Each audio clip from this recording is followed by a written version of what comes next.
All right, welcome back here. I'm going to get this video out here on the muzzleloader build update that I've been working on. So catch up to speed. I'm in the middle of it. Basically, have an entire muzzleloader kit. It's not a true blank stock, semi-inletted here and there, but however, still had to work on it, and I'll get you guys caught up to speed on that process to where I have it right now. So here I have some of my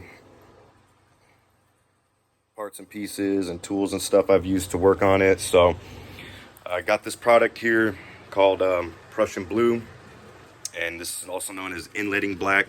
So on components such as the lock mechanism here and the trigger mechanism, I'll go ahead and show you guys on the stock that I have hanging up over there drying out how that works. But basically, we get that Prussian Blue, that inletting black. We go ahead and trace line around the areas, the high and low spots where the metal component part is going to be fitting into the stock. So that way I can go ahead and I'll get tools such as chisels and gouges here, where I will work those markings where the inletting black is on to remove the wood material, so that way it'll ensure a much more proper fit for the components to properly function as they are intended within the muzzleloader. And I've done some brass work here, as you see on the trigger guard. Got it all polished out. Show you another part real quick here, the butt plate. So that process, it's a bit tedious. A lot of when it comes to woodworking and this type of metalwork and stuff, it's very tedious. It's rinse and repeat type stuff. But here, just something. This is a 400 grit sandpaper. Generally start off. There's different ways to skin a cat and all that, right? But for what I did here, start off at 220 grit. You do one direction, then you rotate at 90, go the other direction. Because when the brass components came, they're casted out. So you have to remove the cast marks. So I have my file set here. You see I got a file rasp set to work on the wood and metal components. Like I was saying, I work your grits from 220 going all the way up to get the higher up you go, the better polish you get on it. So working it, you guys sit there, file it out, sand it out, and then I got the bench grinder over here set up with polished wheels. These buffer wheels, I got different polishing compounds that I go ahead and run on the wheels so I can get a better polish on the brass parts. And then so here I have also, for the it comes with an octagonal barrel, and for the octagon barrel I'm going to be browning it. So I have a browning solution, this metal finishing formula for the octagon barrel. So after I'm done with it, it's going to be brown. And I'm thinking I'm probably going to go ahead and strip that off after this project's done. We got a pretty sweet bluing station over here. I might end up bluing the barrel instead. We'll see how it looks when it comes out. So anyways, I'll show you over what I was talking about with the inletting, with the components, the chisels, the gouges. So once we're doing that work, I've already had, I'll get into the stock and the ramrod here I got.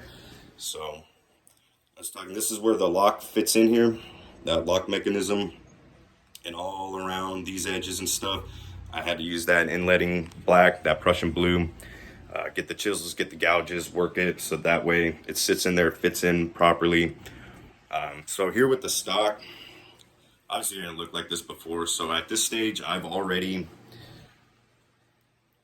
stained and sealed the wood. So for that, I went ahead and I had this product, Mini Wax, for the wood, penetrating stained wood finish. And the way that process works is you can use a brush, rag. I used a stainer's pad, but you get the compound, you get the product, and then you just take it to the wood and go ahead and work it in. And so it's going to seep in there, it's going to penetrate and get into the wood. And depending on whether you want a lighter or darker, you can go ahead and do multiple coats. Generally speaking, you apply your first one, let it sit 2 to 4 hours. then go ahead, you want to darken it up, because you can see like it'll come out dark at first, but once it penetrates and starts seeping into the wood, you can see the lighter areas versus the darker ones. It's a bit more of a rush project for me. Don't really have that much time with everything else I got going on, so just kind of working with what I got here. But I probably would have wanted it to be a little bit darker, but due to time constraints and all that, this is where I got it.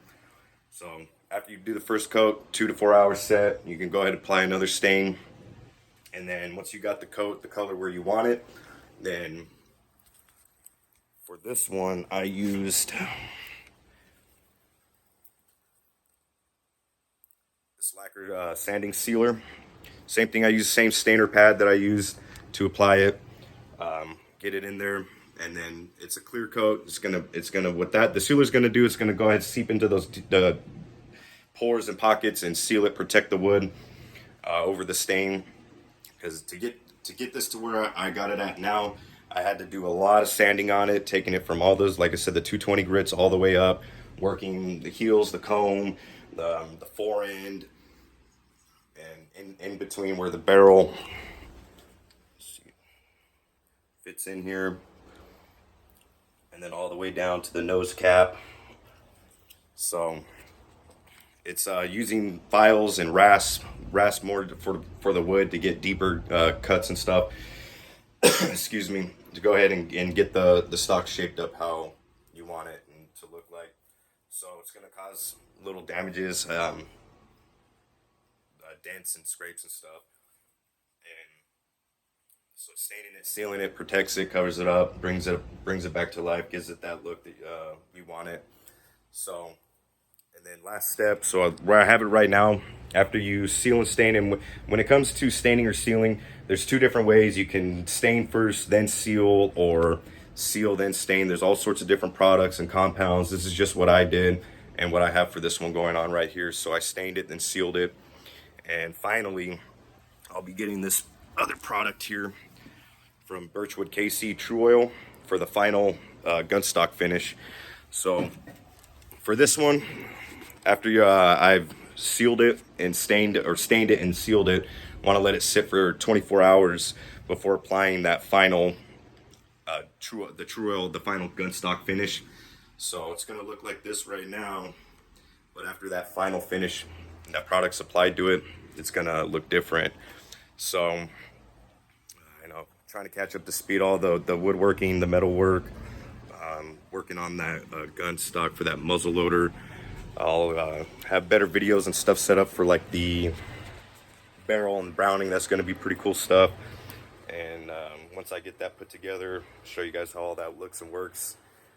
Also right now I'm in the middle of working on some frames here, so I'll do a separate stipple and Glock M&P frame tutorial, showcase, whatever we want to call it.